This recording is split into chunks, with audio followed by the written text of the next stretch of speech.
It's 1141 Samuel Riggs Alumni Center.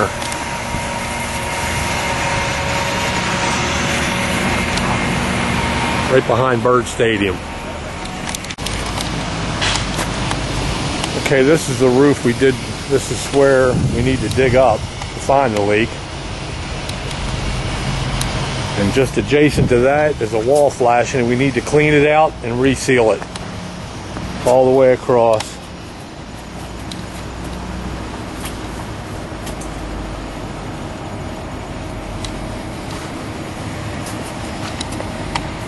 Man, this is bad all the way across.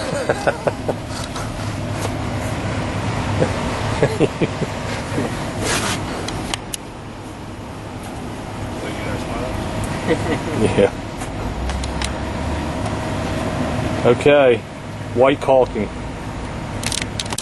Okay, the same wall flashing that we need to caulk at the top, we also need to take a bucket of Quikrete and fill in this hole right here up to the top, because it's definitely leaking down in behind this.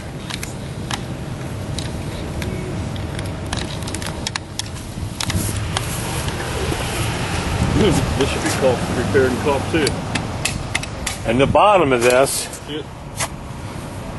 the bottom of this is broke loose.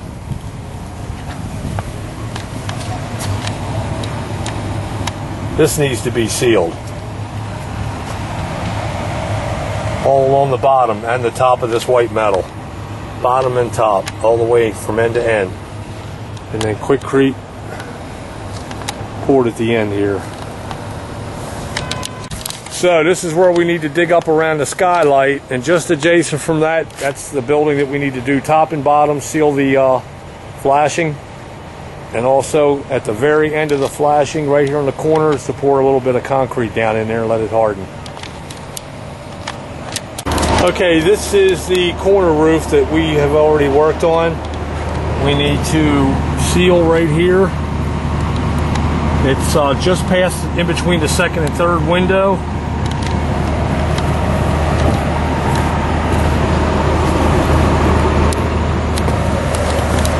And also right here in this window, the third window from the right needs to be sealed.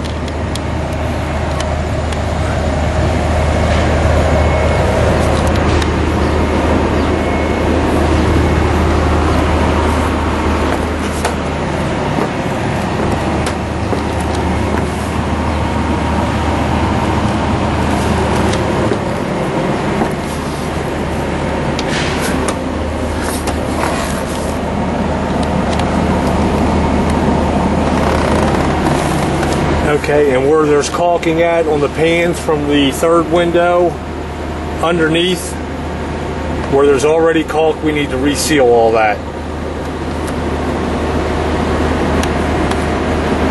All the way down to the brick wall, every pan.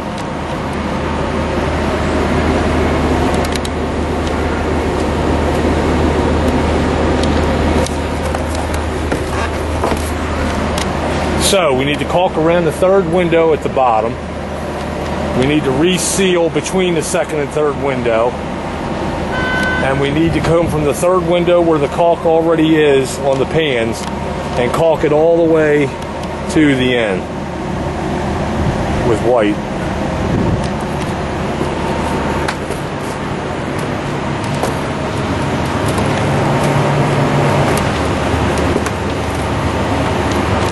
So just to the left of the fifth window, we need to put like a piece of smooth here. Not very big, but just to cover the area. And then paint it silver. Once again, it's the fifth window from the right. Couple pans past. Okay, this is a skylight encased in brick, and I believe it only goes as far as the curb inside, which is about 3 or 4 foot tops. But the first thing we need to do is reseal the inside line with caulk, and then repoint up the outside with concrete. Clean it up, all the way around. Also, we need to go about 2 foot wide all the way around the brick encasing and dig down to the roof, save the side, and then we need to waterproof the entire brick all the way around from the ground up to the top, and then put the side back. And then whatever we can't save, we'll just have to fill in. But it should work. Plus, we need to call Miss Utility as soon as possible so we can have it marked off and cleared before we dig, because we don't want anybody getting in trouble. So here we need spade shovels also, and we're going to hand dig this to make sure nothing gets busted. Once again, the other job is adjacent to that, where we need to fill that hole in with concrete and reseal bottom and top of the wall flashing. And the metal roof is right off to the left here where we need to seal. Okay, this is where the bar is. Left adjacent to that, this wall here. We did the inside flashings already, and now we need to dig about a foot out along the wall to the roof.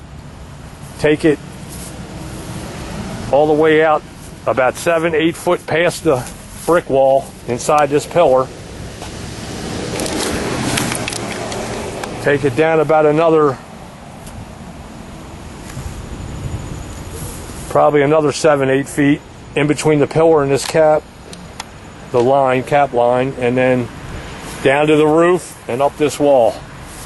And then we need to waterproof the wall down below, put metal up against it where it meets the grass, seal it, and then put the grass back all the way around this brick. And then we're going to have to find out if any pipes are leaking. Are these clean outs or valves?